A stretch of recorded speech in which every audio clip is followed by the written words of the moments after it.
Last week we ventured into a little absurdity and the myth of Sisyphus and how by leaning into our struggles we could make our meaning. But what about when people are absolute dicks to us?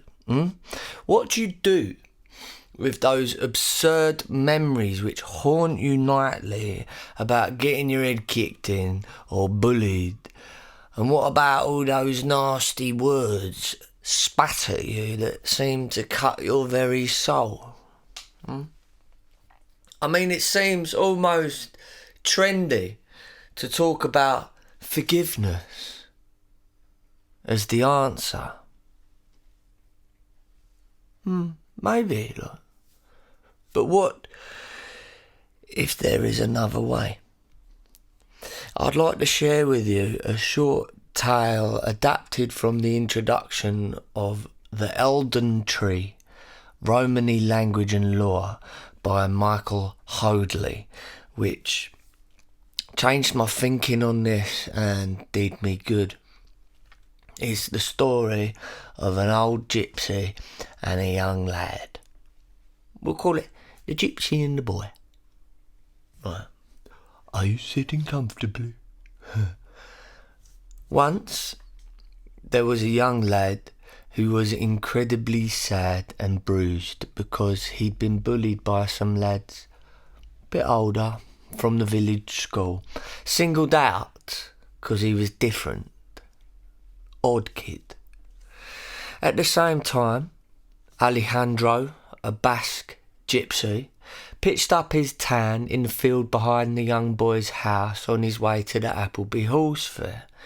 He pitched it every year, so him and the boy had grown a sort of fondness, for each other over the years, a friendship. So the boy bowls up and sits down with Alejandro by his fire as the evening mist creeps in and his face is furrowed as he concentrates and thinks deeply about what was happening to him with these older lads from the school. What are they doing here?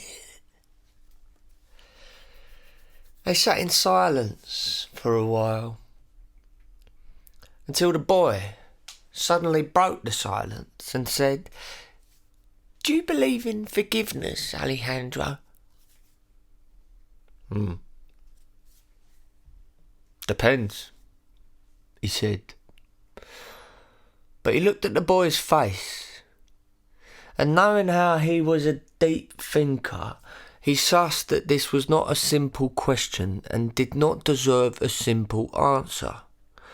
So he wrapped his mind around a thought as he put his arm around the shoulder of the boy. "Son, does the worm forgive the plough? Does the cart track forgive the wheel?" "I don't know." "What does it matter? I will not remember you, and you will not remember me when we are dust. We merely pass each other, briefly touch each other's lives as nomads in the forest of life. As any Romany knows, we are born and we die and have little control over those events. But what comes in the middle, we do have some control over. Birth and death are no concerns of ours. They are God's business. Ours is the business of living between those two events. Forgiveness? I mean, what is the point unless the one forgiven feels remorse for offending in the first place? Nah. Let them square their account with God. Did you ever think how alike the words forgive and forget are? If you ask me, far better to forget. It's different, that. Forgiveness, yeah. Well, what about forgetting? This notion of forgiveness pretty much requiring the other party to feel something, to feel remorse. And after reading this tale, I began to consider simply just forgetting it. Yeah? You see, consciously forgetting it is not the same as bottling it up or suppressing it. Huh? No. I mean, we're still facing our burdens head on like Sisyphus pushing the rock. However, we need not burden ourselves with stuff that need not be a burden, right? I mean, once, right, here's a little anecdote from moi, right? Once, in Archway, North London, about 4 a.m. at the bus stop, these two crackheads come and started on me and my friend from nowhere, and I genuinely mean from nowhere. Smacked my matey right in the mouth. So we jumped up, started up in the battle, like scrapping and that, and when I heard my friend shout, "Knife! Knife! Run! Run!" So we legged it, pegged it, off into the 24-hour shop. Thank fuck for the 24-hour shop. Now, I mean, I was down after that. Like, I thought we'd lost, as a young scuttler around London and that. But my friend explained to me in the morning, "No, you ought to be glad you're still alive." Yeah, that helped. But forgiveness, right? I mean, forgiveness don't work here. Not in my books. I don't forgive them for what they did. Why the fuck should I? And I assume that they sure as hell do not care. Okay?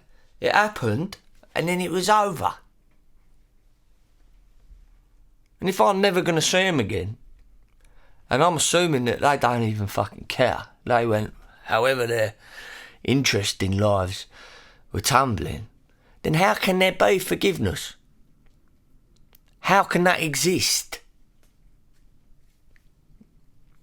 But if I take the advice of Alejandro, I can choose to, alright, face it, look at it, and then go, alright, forget about it. Forget about it. Like, I'll forget it. Forget it. Don't bother me. Don't care. What was I even on about? It's quite empowering. I think forgetting is a very useful skill when done consciously. I mean, the example above is a light one. I've used forgetting it in what could have been extremely drawn out and damaging situations for myself, emotionally traumatic for myself and my loved ones around me, and just been like, gone on for ages. Yeah. But instead just saying, no, I don't need forgiveness. I don't need no one to feel bad. They'll square their own account with consciousness, right? With the voice within themselves. Call it God, call it what you will, right? They've got to sort their own stuff out, just like I've got to sort my own stuff out. Right? I'm going to just choose to forget it. Water off a duck's back. A choice, power, to forget at will and move the fuck on. So that come from Alejandro the Romany Gypsy. In that book I aforementioned, which is here if you're watching the visual, which may be backwards writing, but The Elden Tree, Romany Language and Law by Michael Hoadley. Alright, so I love you so much. Have a go. Just forget about it. Forget about it, huh?